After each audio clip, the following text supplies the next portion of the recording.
সুপ্রিয় দর্শক মণ্ডলী, কেমন আছেন আপনারা? স্বাগতম জানাচ্ছি কৈতর এন্টারটেনমেন্টে। আজকে আমরা কথা বলবো চরকির নতুন ফ্ল্যাশ ফিকশন ড্রামা অন্ধবালক নিয়ে। মাত্র 24 মিনিটের এই ড্রামা অনেক বড় সিনেমার মতোই ইম্প্যাক্ট ফেলতে পেরেছে।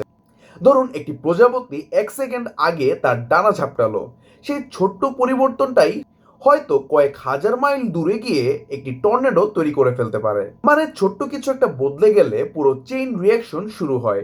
এই থিওরিকে আমরা শুধু বৈজ্ঞানিক দৃষ্টিকোণ থেকেই নয়, বরং জীবনের ঘটনাগুলোর মধ্যেও খুঁজে পাই। আর সেই চিন্তার উপর দাঁড়িয়ে বানানো হয়েছে অন্ধবালক। বন্ধুরা, এখানে অভিনয় করেছেন তারিক আমান খান, যিনি মূলত কেন্দ্রীয় চরিত্র। তার অভিজ্ঞতা, আবেগ আর স্ক্রিন প্রেজেন্স গোটা গল্পে এক অন্যরকম ভার এনে দিয়েছে।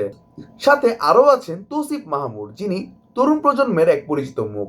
সাদিয়া আয়মান, যিনি ধীরে ধীরে নিজেকে প্রমাণ করছেন বিভিন্ন কাজের মাধ্যমে। তাদের অভিনয় এই গল্পের ভেতর প্রাণ এনে দিয়েছে। বিশেষ করে তারিক আমান খানের কিছু দৃশ্য দর্শককে গভীরভাবে নাড়া দিবে। বন্ধুরা, সম্পূর্ণ রিভিউ ভিডিওটি দেখতে আমার ইউটিউব চ্যানেল কৈতর এন্টারটেনমেন্টে ভিজিট করুন। কৈতর এন্টারটেনমেন্ট ইউটিউব চ্যানেলের লিঙ্কটি এই কমেন্ট বক্সে দেওয়া আছে। তাহলে বন্ধুরা, এটা ছিল অন্ধবালক নিয়ে আমার রিভিউ বিশ্লেষণ। আপনাদের কেমন লেগেছে এই ফ্ল্যাশ ফিকশনটা কমেন্টে জানাতে ভুলবেন না।